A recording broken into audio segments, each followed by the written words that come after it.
કચ્છને જાણતા નહીં હોય, કચ્છીપણાને ઓળખતા નહીં હોય, એમને અંદાજ નહીં હોય કે આજનો આ અવસર દુનિયાભરમાં ફેલાયેલા કચ્છીઓ માટે કેવો અનેરો અવસર હશે.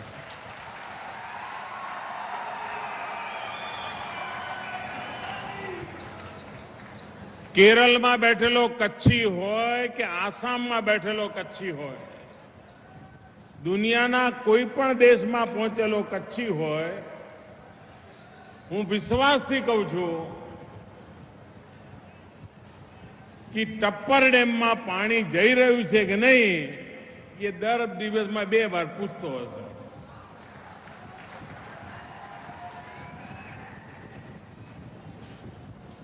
અમારા આનંદભાઈ દવે એમ કહેતા કાયમ કે કેરળમાં વરસાદ આવે, ધોધમાર વરસાદ હોય, કેરળમાં રહેનારો મારો કચ્છી ભાઈ એ વરસાદમાં પલળતો હોય, પણ બધું ચાલે રાખતું હોય, પણ 15 દી પછી, મહિના દી પછી ખબર આવે કે કચ્છમાં વરસાદ થયો છે,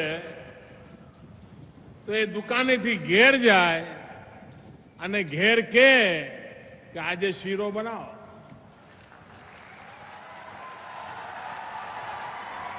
કેમ તો કચ્છમાં વરસાદ આવ્યો છે, કેરળમાં વરસાદ પડ્યો હોય એને શીરો ન બનાવડ્યો હોય, પણ કચ્છમાં વરસાદ પડ્યો છે એ ખબર આવે તો એ કેરળમાં રહેતો હોય પણ શીરો બનાવે ને ઘર આખું કચ્છમાં વરસાદના વધામણા કરે.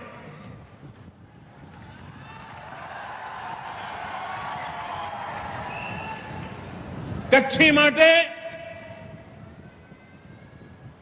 પાણી હંમેશા પડકાર રહ્યો.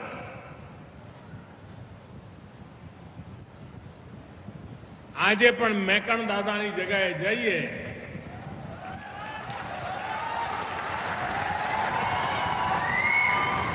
અને નાનકડા કૂવામાંથી મીઠું પાણી કેવું પ્રસાદ જેવું લાગે આપણને, જાણે પરમાત્મા કેટલી કૃપા કરે છે.